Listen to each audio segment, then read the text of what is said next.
Hello YouTubers, it's me, your host, Zio205IQ. Thanks for tuning in today. Today I'm going to teach you how to make hydrogen, like alchemy, only scientifically. It's pretty cool. I'm just going to jump right into it now. There's these things called Ray J. I call them reggae waves, but I think it's Ray J. It's named after this guy who discovered it. It's a series of reactions that are noted in particle colliders, where you have waves that travel away from a collision of matter, or matter that vibrates real close to itself, like in an atomic nuclei. And you have these waves which outwardly look like matter or energy, but there's no carrier particle that we can standard detect with that. And the reason why is because the particle that's carrying those waves is called a neutrino. It's waves in space-time, and the neutrinos are essentially the carrier particle for that. Now, we don't have a lot of technology to deal with neutrinos, and what I'm noticing is with neutrinos, for example, they say that if the universe were made of lead, that a neutrino has like a high, 90% chance of making it all the way across the universe. Kinda. I guess that's comparing it to the available knowledge that we have on neutrino technology, which admittedly is not that high. It's not that great. So let's look at the base theory. We're dealing today with a neutrino converter condenser. You can also do transmutation of elements. This is a Singularity Generation system. That's essentially what this system does, is it can generate materials from that said neutrino flux. Now, if you don't know much about neutrinos, every point in your body, there are 17 billion trillion neutrinos traveling through every dot in your body, every single atom, every second of every day. Now, we have solar neutrino detectors. Those are heavy neutrinos. Those are big neutrinos. And those are detectable. Even then, our base theories are off because we're not seeing what we think we should have. So our hypothetical model for the neutrino is off as well. So let's look at this real quick. These reggae waves are interesting in the fact that they can induce the formation of positrons in the cores of atomic nuclei. So we detect that because it forms positronium, which forms a Z particle, and then decays into two discrete frequency, discrete energy level gamma photons. So those two discrete gamma photons, when they're generated, we know that those came from a positronium decay. Those positronium decays are pretty regular from denser, heavier nuclei that are radioactive and emit gamma. Or if you just have positronium formation from reggae wave interaction. So reggae waves, essentially what they do is they compress space-time, and in essence they are compressing neutrinos that are free to travel, going all over the place, and it compresses those and you end up with positron, and then you end up with positronium. Positrons don't like to be alone. They immediately grab an electron, and those electrons, of course, form the positronium, and then with the positron, and then they decay into two gamma photons. So now let's look at the next part, I guess, about this theory, because that's what this is, base theory. And then if this is rate 1, we'll just read this real quick. If space is compressed at rate R1, then positron is formed. We detect gamma from formation from positronium decay. So we have these gamma photons that are given off, and we know that there was positronium decaying. But, on 2 here, if R1, the rate 1, is increased by 1,837 times, or 1.673 times 10 to the negative 27th kilograms is going to be detected in that pit, because 1,837 times the rate over time over mass, and you end up with a positron that is bigger.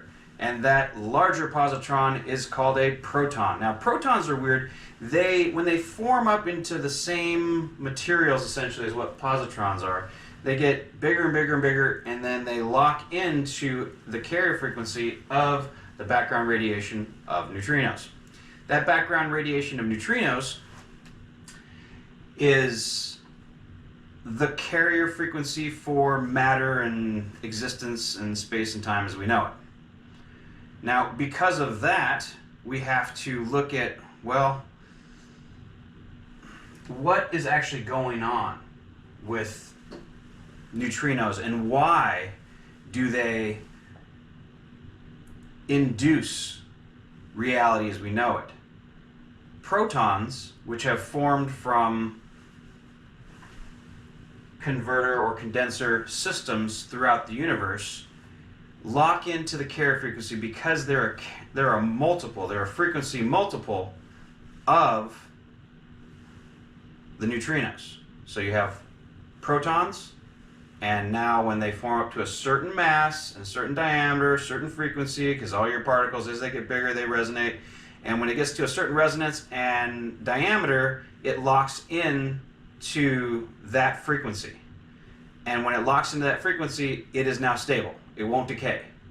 If it's a little bit smaller or a little bit bigger, it'll fall apart. But there's this butter zone where that proton can exist. And that proton can exist at its size, or, in this case, 1,837 times bigger than a positron. So if you have something that's 1,837 times bigger than a positron, it is now called a proton. It is the same charge, it just weighs 1,837 times more. Now that's probably a little less than that, but what we're going to do is we're going to try to induce a reggae wave generation system by looking at some old NASA data.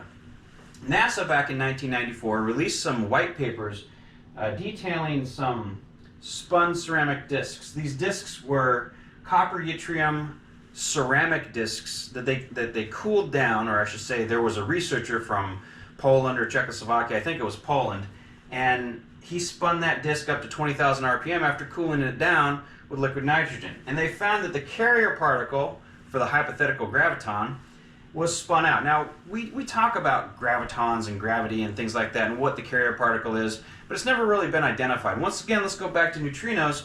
Like I said, neutrinos can generally make it across the entire universe, according to theory, without hitting anything. But that's not really the case because neutrinos go through everything. So, in this case, we are essentially spinning off the neutrinos. That's what's being spun off. We have neutrinos that are heavier concentrations coming from or through the Earth because they're phase tuned to local space. And what they were detecting above the disk was a decrease in gravity, which is the binding force of the universe. So, are we saying that neutrinos are the binding force of the universe? Well, they do assist it, and there's probably wave packets of them that form up the hypothetical graviton. Now, we have a gravity detector. There's some deep theory there, but essentially what we're dealing with is neutrinos being spun off. Now, when they did research into this effect, there was actually a few peer-reviewed scientific papers that made it into various magazines back at that time period, and even before then. And what they were talking about was that the ions in the superconductor redirected the flow of gravity, or in this case, neutrinos, and it spun it off to the sides. So what I was thinking was, what if we triangulated, or in this case, we boxed it, and each one of these disks spun? Wouldn't it create a concentration of neutrinos in the center of those four disks? And the answer is yes, it would create a concentration because you have a vacuum here above each one of these disks, and then you have a concentration in the center of that one, which would be enough to induce an increase in the base rate of neutrino flux. Now, you're probably going to have to put a concentrator in there, probably something to absorb and concentrate the neutrino flux, and to do that, we're probably going to need to look at a few other things. So let's go ahead and look at what we got here. So if rate 1 is increased 1,837 times, then a proton will be formed instead of a positron. Now that's really cool. Now, if you have, on number 3, if you have overlapping concentration points, then multiple points of formation will occur. So you could actually create a grow-it-yourself atomic nuclei that would contain protons and neutrons by allowing for a fractal, stacked, compressionary, dynamic abscess. And that would form up little, you essentially grow protons in such close proximity to one another that they would have no choice but to encounter the strong nuclear force if you did this right, because you'd already have a cloud of electrons, but the math says that I could do this with this type of system, and even if it's not exactly looking like this, maybe it's a little bit more complex, but the point that I'm trying to make with this is not to create complex atoms, but just to create simple ones. Just a proton. I just need a proton and a cloud of electrons, and I get hydrogen gas. And here on Earth, if I have an unlimited supply of hydrogen gas, we essentially have wireless neutrinos everywhere. They hold everything together. And if I have a wireless form of matter, well, then I can condense it wherever I am, whether I'm on Earth, whether I'm in space. Now I have unlimited hydrogen, if I can do it. So let's talk about how we can do that. But this right here with overlapping ones, you could actually create larger atoms with protons and neutrons, and then of course you can have an electron cloud around them. From unformed protons, the hadronic particles, they would not form and pop apart, and you'd end up with like your electrons and the other things that you need. So let me see here. This is overlapping compressive forces. Protons and neutrons will form in the gravimetric abscess, which is that thing.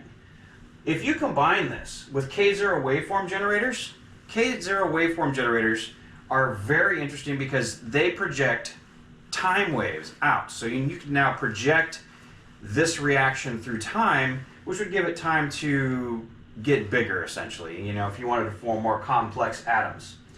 So when I look at this, combined with K0 waveform generator, and now you can close the reaction in time, I put past, but you probably do future, probably send it to the future and then catch up with it, to protect the Earth during the formation reaction. So some of these reactions, if you're going to make larger atoms, are going to be so powerful and so energetic that you kind of don't want them here on Earth. Now, admittedly, a much more complex version of this type of lattice and the math that would support it would essentially allow you to grow a spaceship in orbit. That's like way down the math trail when you think about this stuff. But let's just talk about what we could do in the simple terms. You know, it's still very complex and very expensive and very power intensive and math intensive. Number 5, await deposit the material in the future. So as I travel forward in the future, I'm sure you remember the time diagram where the Earth moves and the solar system moves. So we're just going to calculate that Cartesian coordinate on where it needs to be, and we're going to bend space-time towards that using K0 waveform generators. And you know, we're already using gravity warps ceramic essentially, so we can warp space and time and send something forward to someplace we want to be. But that's like really advanced. So back to Earth, let's go ahead and talk about note. Larger, more dense atoms take longer. Note, hydrogen is step 1, which is the easiest. And that's what we're here to discuss today. Hydrogen generation or condensation from neutrino transverse energies. So essentially, let's go ahead and go to the big diagram here on this other side. What we have, or what we would want to do, is we want to set up these disks.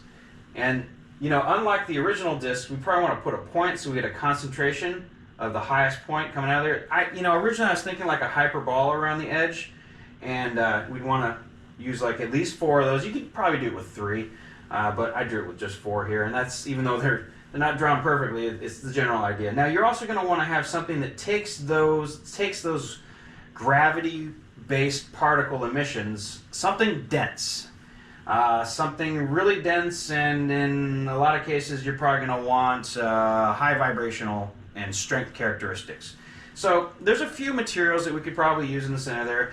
The sun uses iron, or steel essentially, and that iron core of the sun is what it uses to concentrate the incoming concentrated neutrino fluxes from the metallic hydrogen, solid metallic hydrogen spheres that surround that. Now I could show you a picture of that, but I don't have one just like right off the top of my head. Maybe I'll insert one in the video right there and show you that in the post supernova images that we have seen, that it is one of those things that quite literally is just, we got pictures of them. I've seen pictures of the aftermath of supernovas with the melting solid metallic hydrogen spheres in the aftermath of supernovas. So I know they're there. I know the formation. If you watch my other videos, you can see how those form up inside how stars are born, essentially. And because of that, we know that the core is iron, and it's surrounded by these metallic hydrogen spheres, which focus neutrino energies down and do the same thing that we're talking about here. Ray gate wave propagation to positrons. They're doing it with protons, but they're doing, of course, they're creating massive amounts of hydrogen. And that's the when we look at the math for our fusion systems here, it doesn't match up with what we're seeing in the sun. The sun has an amount of hydrogen over time, and it's not running out. So we need to look at that a little bit closer. And that's what I wrote some of my books about. But let's go ahead and get back to the concentration and condensation. So in this particular situation, you're going to have a couple things that happen. You're going to redirect neutrino energies. You're going to have some type of concentrator core, most likely iron. Now, if you get iron really, really, really cold, it becomes superconductive. Now, if it were superconductive, what would that do to the incoming flux? It would redirect it. So the final stage would be a lensing. I don't think it would have to spin even. It would just sit there. Would it naturally be spinning in this type of field configuration? Well, if you have a bunch of spun superconductors around it, I think it's going to spin a little bit. Either way, it's going to spin at a slower rate than these. And iron has this unique property in that it's very dense and it forms a very powerful magnetic field, especially at these temperatures. Now, if you got down to the 1K that was needed to make it superconductive, then of course, then it's superconductive. I'm thinking we could use like a rhenium diboride or something else in place of iron, but in this particular design, it's showing that we have iron for the core, or steel, iron, some type of alloy of steel. All right, so let me see here. All right, so we're going into some of these rate 1, rate 2, you get protons, proton-electron mass ratio, hydrogen out. How do we get the hydrogen? Well, we're taking in neutrino energy waveform at velocity of c, and this is our source, and then our product is this one here. And our product is going to be, we're going to take neutrinos, we're going to redirect them into the core. The core is going to concentrate them and force them to condensate in the center here through superconductive means. Essentially, it's going to lens it. So we have a spherical lens. So the shape of that is it's going to be, the final stage is almost a lens. So it's going to be like two concave lenses that focus down to a hollow core. The hollow core is going to have two funnel-like sections that move away from that core. And actually, I can go ahead and just put a little dot right there. It's got a little hollow core, and that little hollow core is the expansion point that allowed. It also creates the final cavity. The final cavity, the little cavity in the center, is going to be spherical, and it's going to be a final stage for the RF to bounce around it. Now, this whole process is going to generate lots and lots and lots of RF. It's going to generate lots of gamma, things like that. So we want to use that. We want to use that to create a secondary compression wave. So we're going to use these reflectors on either end of the apparatus to reflect those outgoing RF waves back into the core. Back into that core, and that's actually going to be part of it. So first thing we're going to do is we're going to spin these things up. We're going to send a burst of neutrino energy, which travels at speed of light, right? JAS can travel at speed of light. And so if you calculate the time, so these are going to be distance away from the core, just far enough to where you have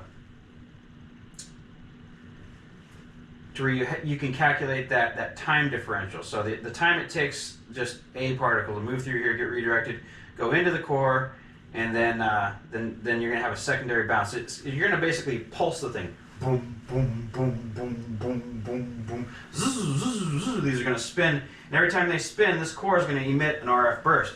And when that RF burst comes back in off the reflectors, it's kind of like what happens. It's going to be beta, okay? So that RF pulse is going to fall down inside these funnels. So it's going to, since this is a superconductor, because we got this thing cold, it's going to take that RF pulse, that's the focal point from the reflector, back into the core, and it's going to knock it down this funnel, and you're going to end up with this reciprocating pulse that is generated from the core. The time it takes to bounce off the reflector and get back is going to match the upward curve of the pulse from the incoming neutrino wave. So pulse, RF out, reflect, back in, and now you have to have, as the pulse climbs, when it peaks, you gotta have that RF pulse come back in. So you're probably gonna have like multiples, like these are gonna go ba ba ba ba ba ba ba ba ba, and then every time they pulse, they're gonna release the thing. But it's gonna, because of the time differential between the from the release, reflect, and back, release, reflect, and back, release, reflect, and back, to generate the compression needed to induce this reggae wave creation of positrons that are large enough to be called protons here on this plane of existence. Now, this is kind of a very simplified version of what we're talking about here. So this is to produce atomic material from spatial eddies. So that's kind of what we're talking about. Spatial eddies are the neutrinos that have been redirected to the core, and then we're going to have emissions from that. So if we know we've got this right, every time we pulse this through the core, we're going to see an RF pulse come out. We're also going to see some gamma. So we're going to know that we're on the right track, and that's going to be one of the carrier particle signatures that we're going to need to look for to be able to progress forward on this thing. Employs time differential placement. So that's what I was talking about, time differential placement, folded dimensional abscess. Well, that's a more advanced version over here. This wouldn't need to, well, it forms a tiny one inside there, but it doesn't form one big enough to make larger scale atoms. So what we got here is the next part, of course, when we talk about what's on the board here, is what can we do to make this simpler? Now, this is already pretty simple, but how can we make it simpler? And you see down here on the bottom, I've drawn up a different style one, and this one, even though you can't see the bottom, it's got a bubble like that on the bottom.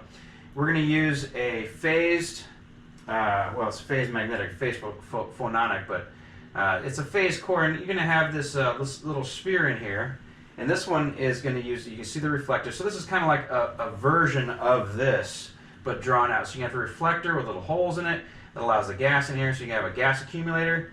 And you're going to have a Rodin coil style layout to where you have angled magnetic fields which spin up the core and maintain stability as well. You're probably going to need a superconducting ring to support that superconductor.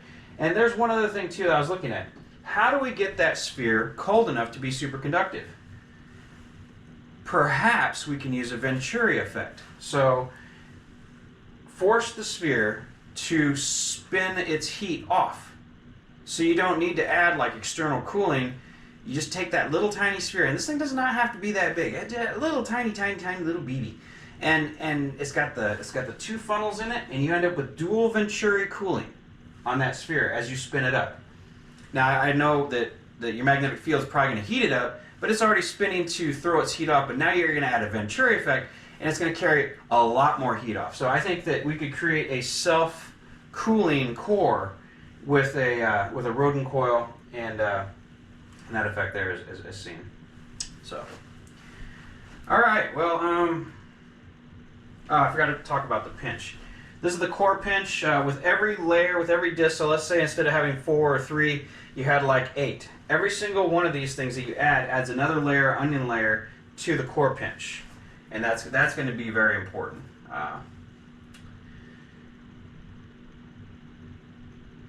So Venturi effect, we got that. All right, I think we covered everything on the board. Pretty easy, huh? We should have done this years ago. Let's make hydrogen. All right, so out there in the world, if you're wondering how to do this, you know, study reggae waves under supersymmetry and superstring theory and different things like that. They mention it in there. If you want to talk about this, there's a lot of RF theory and a lot of field theory on how to do that. Abscess is a little bit more difficult. This type of thing, this is almost hidden right now. So this is hard to find. This is kind of hard to find. This is a series of effects and things that if you put them all together, you get this. And just like the cyclic thing that works there. And then eventually you end up with one of those. So I kind of like the idea about spinning up. I think one of the cool things would be early on we could use like a rodent coil and then a sphere, and we could put the dual Venturi funnels on that thing, spin it up, and wait until we get that right to get it cold, because eventually you're going to get it to where it's cold. Now, the gases in here, hydrogen, obviously, so you're going to have hydrogen gases in there too, and that's going to be part of the deal in that is going to cycle out. So this may need to be heat sunk out here. We're not seeing the whole picture. But this gets us started. If you have any questions, feel free to ask below, comment below. And thank you for watching today. I'm Zio205IQ. Let's make hydrogen. Talk to you soon. Bye.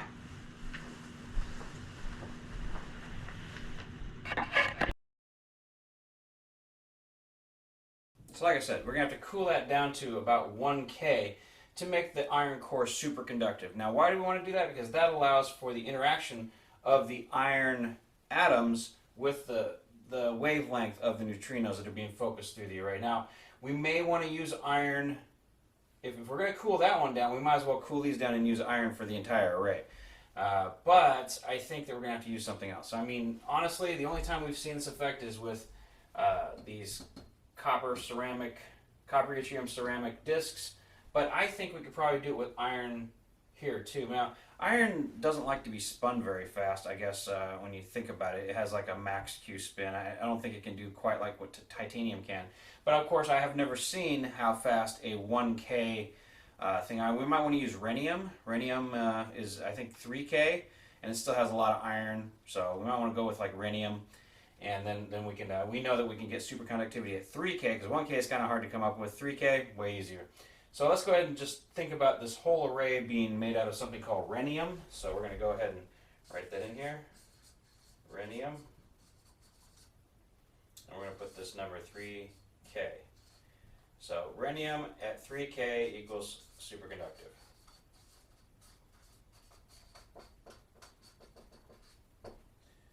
Okay, so we might want to use rhenium instead of iron, but rhenium does have iron in it. So, you know, it does basically the same thing. So, basically, we're going to take the rate of neutrino transverse binding energy that's constant throughout, at least most of the universe, 99.997, something like that. And we're going to take that in this particular case, and we're going to concentrate it down. Now, why would we want to concentrate that down? And that's to go back here. You look at this, and we're going to increase the reggae waves inside this core. And we're going to allow it a place to escape as well. So maybe the arrays need to be angled a little bit so it has like an escape area, but I think it's just going to be flat on. That way we get a dual funnel coming out of it, a dual jet. And when we reach this rate of at least 1837 times that of a positron, we will start forming hydrogen here. It'll just happen. It's just boop, get the rate down there, and we get compressive cycles. Now we may have to add a couple other things, maybe some audio stimulation, or maybe probably RF, to be honest. We could probably hit this with some RF and create a cyclic core stimulation as well, where we have a magnetic field that sits there and goes dong, dong, dong, dong, dong, dong, dong, dong, dong. So we end up with this compressive cycle as well. So these things are going to have like a resonance compression to the core. So if you were to try to create this, you're going to actually have to have, I think you're going to have to hit it with like, well, I mean, it's all superconductive discs and shit spinning around, so we're probably going to have to hit this or cycle the field that holds those. So basically the entire array would go boom, boom, boom, boom, boom, boom, boom, boom, boom, boom, boom. And that rate of compression is going to go up until it reaches a peak to where you get the compression for the reggae waves to form the positronium, but in this case we're going to do 1837 times more, and we're going to exceed the rate of the compression found within the nucleus of an atom. Now that's really, really high, right? Well, when we use this array, it's kind of like the difference between light, like the light hitting my hand, and the light hitting my hand if I held a focusing lens in front of it. Well, you'd see the point on my hand would be very, very bright, and that's, see, when you talk about that type of thing, increasing the focal point or the energy within a focal point of light-like particles is relatively simple. You know, getting 1800 times is not that difficult. I mean, I should say it's not that difficult compared to just trying to magic it out of your hand. It's not going to happen. But in this case right here, with this type of array, you would be able to reach the 1837 times the positron creation rate for the radio waves, or the compressions in space-time, which would exceed that of an atomic nucleus, because we're using multiple focal points. And this array shows 4, but it's probably going to take more like, I don't know, 20, 30. There will be a bunch of arrays in a circle, and you're going to have a core shear, and you're going to have them all on at the same time, and the lenses are going to have to be spinning pretty fast, and then at the same time, you're probably going to have to add another thing, which is maybe sound, maybe compressed sound. But let's not think about that now. I think that right now it's can we compress? We're basically going to create a. I don't think plasma is going to do it. I think we're going to have to use magnetic fields, and no, because we're not going to really have a plasma in there. We're going to have we'll have a cold plasma, but that's not the same thing. We're probably going to, because we have it's so cold and we have so many superconductors. Let's just use an RF oscillating cavity and collapse the thing like a Z-pinch. So you're going to have to hook up a Z-pinch to this thing. Let's see here. I don't know how to draw that one over this thing. So I guess we'll have to put in a Z-pinch.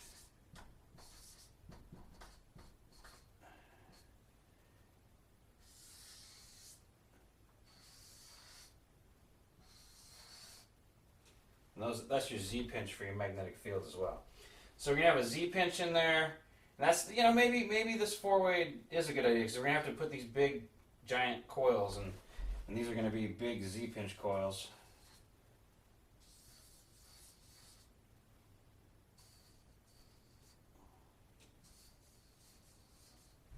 And it's hard to do this on one dimension, or a 2D kind of like thing here, but at the same time, you see we're getting more complex, and this is why you haven't seen one of these things, is because it does take a few steps. So let's go ahead and go here. Okay, so what we're talking about here with overlapping, I'm sure a few of you have read ahead on the board here.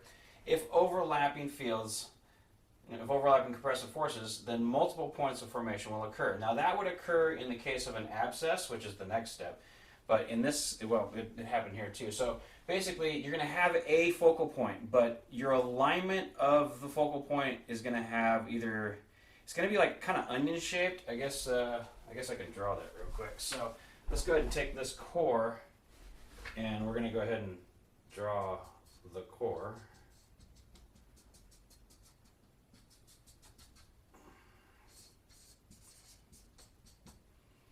And what you're going to end up with is you're going to end up, of course, your primary focal point is just going to be an X, but then you're going to have all these surrounding compressive forces that are acting on that too. And that is going to be, there's going to be one for each lens. You're going to have a different rate that flows into here. So basically your force, you're using neutrino energy, so it's an NT negative, and then of course that's equivalent to your this is your reactant, which is G0R, and then of course your force. This is your force. This is outside. And then, of course, your reactant here is going to be your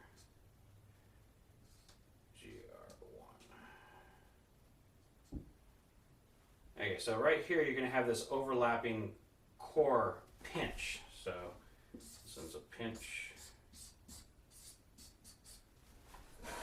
All right, so we have this core pinch right here that's occurring inside that.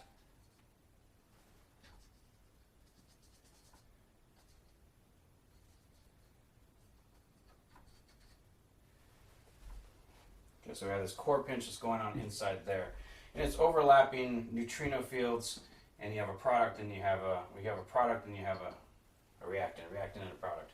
Product is going to be delta G1. All right, so this is getting a little bit more complex. See, as I explain it, I'm explaining it to you. It's in my head, and it's I can see it working. I can see how it works. But mine's more like looking at the blocks and not really breaking it down to the finite analysis that is required for y'all to understand what's in my head. So this has been bouncing around in my head for 40 years? 30 years, 35 years.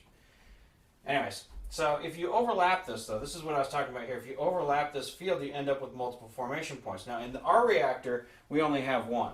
In a future reactor, we could have an abscess reactor, which goes into a different. Let's go to the next one. Anyway, so with multiple points of formation, multiple points of formation will occur if you have multiple points of compression, focal points. So you could actually create a reactor that uses a bunch of these arrays, and you could create an organized series of focal points. Like depending on what atom you wanted to make, you would induce the formation of a proton in a specific Cartesian coordinate like lattice arrangement, and you say, okay, I want a proton here, a proton here, a proton here, a proton here, a proton here, a neutron here, a neutron here, a neutron, and you could literally create an overlapping focal point system that would just generate a particular type of atom. All the way, I mean, gold.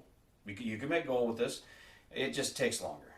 Gold's harder to make because you're basically putting the nucleus components so close to each other they have no choice but to form up into that, and you kind of sidestep a bunch of other stuff. You're literally growing your protons and your neutrons next to each other that are close enough to overcome the repulsive force, because there really won't be a repulsive force. If you looked at the lattice, if you can see it in your head, it's kind of like a bunch of series of fractals that kind of grow. So it's like 3D printing matter, just all at the same time, and you end up with an atom. Now, as soon as you get to a certain size and arrangement, like I said, you're gonna lock into the binding force rate of the universe. Will we get your electrons? Well, see, that's the thing with electrons. Electrons are like almost formed hadrons, so you get a spray of electrons for every hadron or every proton that didn't quite make it. So you could calculate that into this type of formation lattice and allow for the creation of almost protons, so you'd have just enough electron flux at the energy levels necessary to create the neutrons, but also to allow the the induction or the formation of protons and give the nuclei the atoms it needs for its orbital shell. So we're going to have the strong nuclear force because we put these things so close together when we formed them.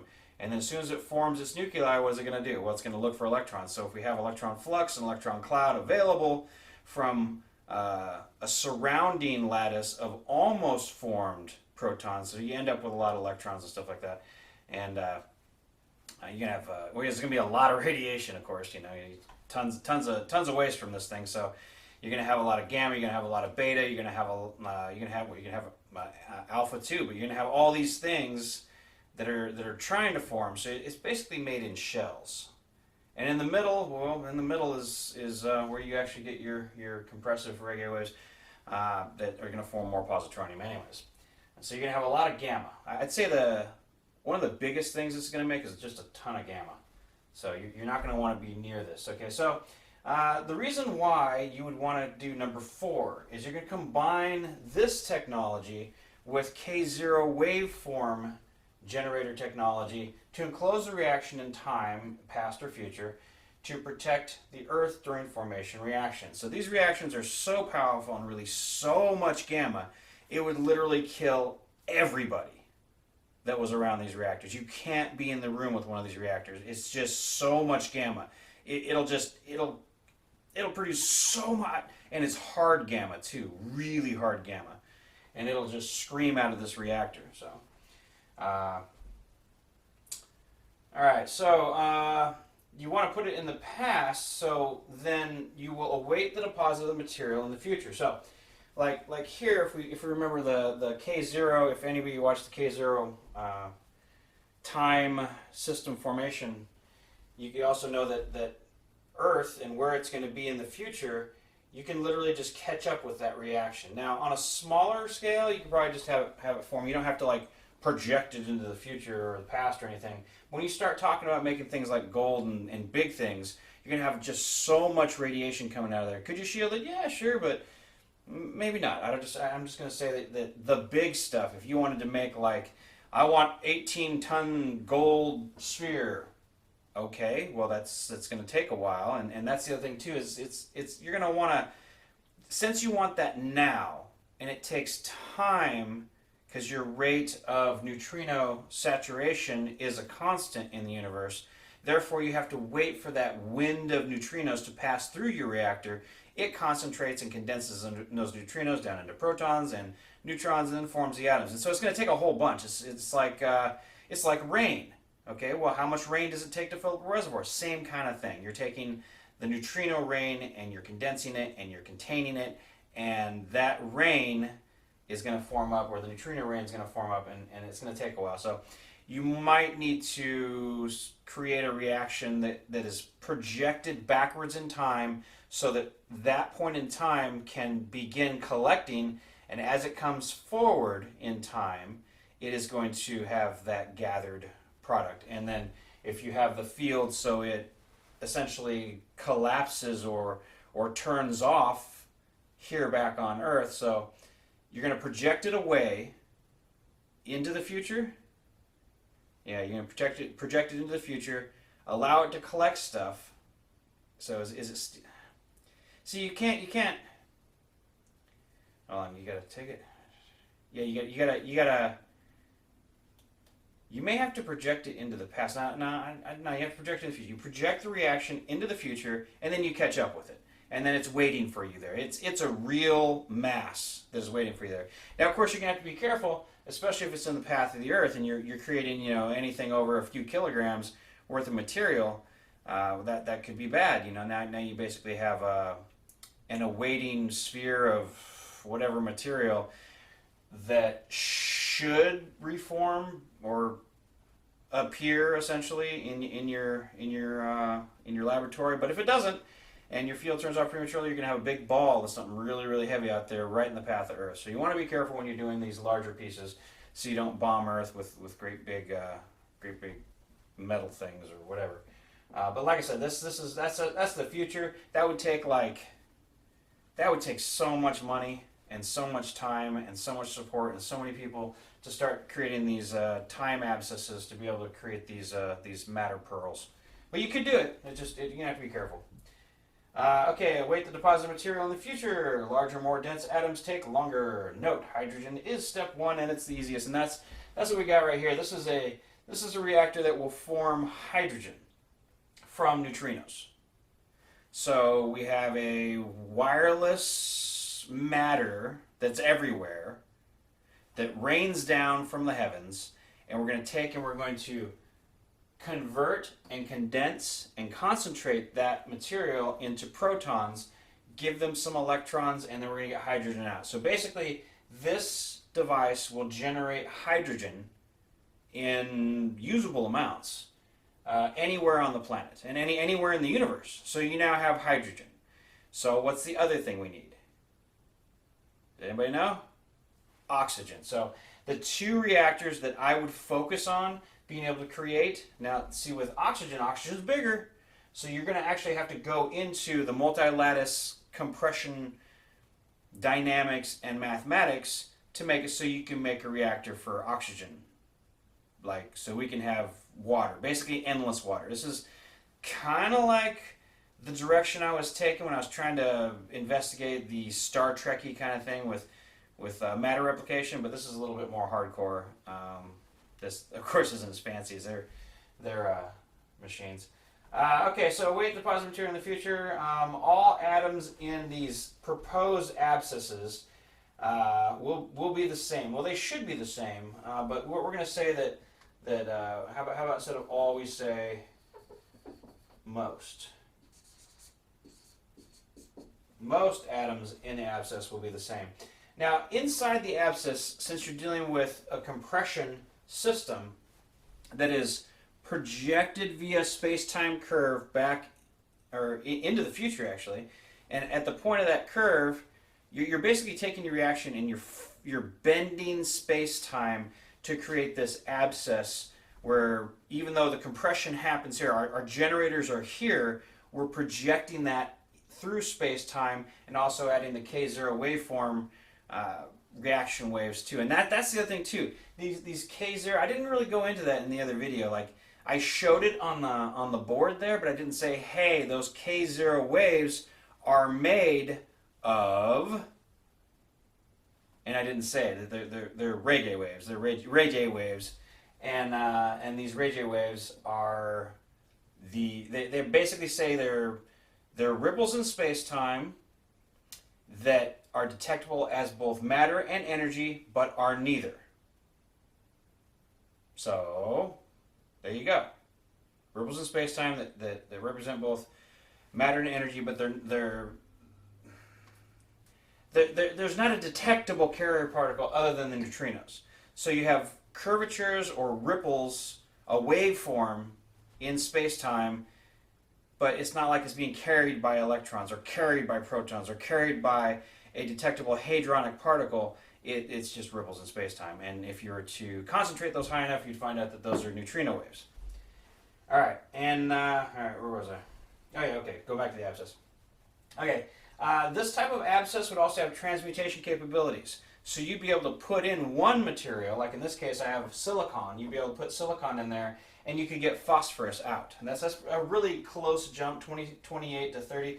And you would have fusion capabilities with this type of things too, where you're taking the abscess and you add silicon, you compress it at rate for set time at a pressure, and you're using the curvature of space to basically create a well or pit to put your materials in and allow for the higher form fusion.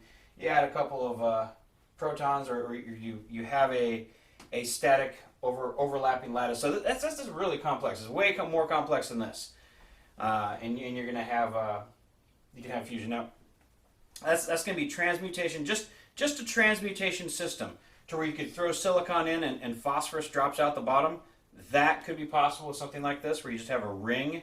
You can literally load materials in the top, and it would have enough compression. Now, admittedly, there's a ton of gamma there, but you'd have enough compression in a multi-step fashion, essentially assembly line for atomic nuclei to convert them into another atomic nuclei using the fusion process.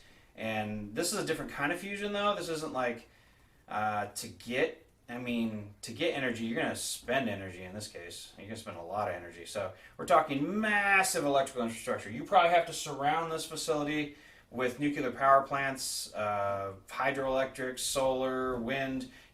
Tesla will have the capabilities to be able to form something like this.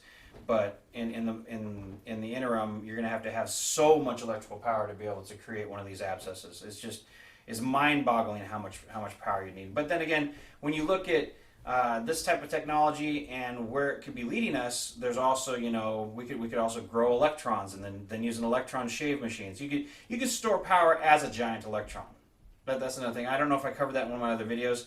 Because you can add photons to electrons, if you create the proper electron trap, you could just grow a giant electron and then just shave it. Because the materials are, well, based upon my calculations, the materials look a lot like what I call dark iron. Iron is one of those things that can make it through the compressive cycle of a black hole or the event horizon. The rate of compression exceeds the shearing properties of the event horizon of a black hole for iron. It also you can also get that with hydrogen. So hydrogen and iron, I would say anything that can form a magnetic field, but in particular iron and hydrogen both. Hydrogen forms metallic hydrogen liquid and solid, and that of course could achieve a flux lines per linear nanometer that's greater than the shearing force exerted upon that material by a black hole. Black holes, even though the math says the force curves towards infinity, it just curves towards it. It never reaches infinite. There's no infinity in that sense. It's just infinity is more like a mile marker that you're trying to reach, but you can't quite get there. It's like a summit of a mountain. You're just never going to have enough energy to get to infinity. You just can't. You'll get close, but that's why black holes, they cannot be infinite. Otherwise, they consume the entire universe just because they formed, and they don't do that. This is more like a cyclic orbiting thing. It's just more insane, more intense. So quite literally, you can create a transmutation reactor that is not trying to create hydrogen necessarily, but what you're trying to do is create enough compressive cycles to form enough stuff to be able to transmute materials for like silicon into, say, phosphorus. Now, when you convert it to phosphorus, are you going to have a massive release of energy? Yeah, but it's already contained in a nice gravity well neutrino pit anyway, so it's not going to like fly out and kill everybody or blow up or anything like that. It's going to be controlled. All right, so let me step away from the board for a second. Let me see if I forgot anything. We covered the core pinch, the overlapping core pinch, which creates the overlapping lattices. We talked about need space and time and space. Project forward in time. You need it to be, you project it, you project here. I didn't draw that. You project that away from the Earth. See that? So that's the projected away from the Earth, and you're going to project that as a curvature in space-time away from the Earth. Now, it's kind of cool today. We discovered that, well, we didn't discover, we just said, hey, we can use rhenium as this material and end up with a 3K superconductor as opposed to a 1K. 1K is really hard to get to, and it would have to be really super small. We need to be a bit bigger, so 3K, let's go with rhenium, and it'll be better anyways. And you can cast rhenium relatively easy. It's kind of like diamond, but it has iron in it. Other than that, I think we covered everything on the board. So I hope you enjoyed the video. I'm Zio205IQ, and it's about time that we had a source of hydrogen that we can just make anywhere in the universe. We can literally make these things here. We can take them to Mars. We can take them to space. We could eventually create something that can create oxygen or convert something from one thing to another. And I think that might be the step we need to go, is if we want to generate oxygen, perhaps we should go in that direction, and then we just generate oxygen as opposed to, trying to rely on plants and stuff. I think as we move forward as an industrial society into the future, we're going to have sources of materials that do not rely upon the natural formation of things. We will have to force that into being. I think that's just going to have to happen, because we as a species consume so fast that's just going to have to be. We're going to have to eventually generate our own oxygen and generate our own hydrogen from neutrino fluxes. So as a species, that gives us a new lease on life. Now we can think about refilling the oceans if we needed to, or generating absolutely perfect clean drinking water. That's like a big thing. So I think the goal of an oxygen formation system like this and hydrogen, let's just start with hydrogen first. Hydrogen's the easiest one. And then we'll move into oxygen. Like I said, perhaps we can create a transmutation abscess reactor, which will be a lot easier. And then we'll have all the oxygen we need, and that's really good. And then, of course, we can offset the we can offset the CO2 that we've currently been generating. And that might be, maybe we can do it with CO2. We'll just create a transmutation matrix that'll strip down CO2 and release the oxygen. And then we can take the carbon and turn it into something else. Maybe we'll turn carbon into oxygen. That'd be even better, right? And just feed CO2 into there. Anyways, whew! So much stuff today. Isn't this great? All right, it's the future. And it's all, if you look it up, these Ray J or reggae waves, as I call them, they're out there. They're in some books. You just have to buy the right books. And, a lot of your professors, I guess, don't read the newer books. It's in some of the superstring theory books. They mention offhandedly what this thing is, but basically if you look into positronium and its formation, the formation of positronium, the compression waves that are required for that appear to be described by reggae waves, and these occur typically in the nuclei of heavier atoms above a certain atomic mass, and they have enough of this type of effect to take the transverse binding energy of the neutrino rate energy and convert it into something that forms a positron. And of course, the positron instantly combines with an electron, and it's like a little positronium forge. That's what you call atoms of a certain size, and then you get that gamma signature. And like I said, when positronium decays, it forms into a Z particle. My favorite particle, Z particle, and then that Z particle decays into 2 gamma photons. So. Anyways, once again, I hope you enjoyed the video. Let me get out of here. I'm taking all your time today, but isn't this cool? All right, well, thanks for watching. Be sure you subscribe, hit the like button, tell your friends, tell you, hey, did you check out this geoscientist guy? Well, he does all this crazy stuff. He came up with a hydrogen generator the other day. It was, what? A hydrogen? What was it generated from? Neutrinos. What? Okay, and then you get into big theoretical discussions, but trust me, I've already looked at this for 3 decades. It'll work, we just have to build it. I have to build a whole bunch of them. But we gotta build the first one first. So there's a bunch of math, a bunch of funding, a bunch of other stuff that needs to happen. Get on it. Let's get this thing built. Talk to you later.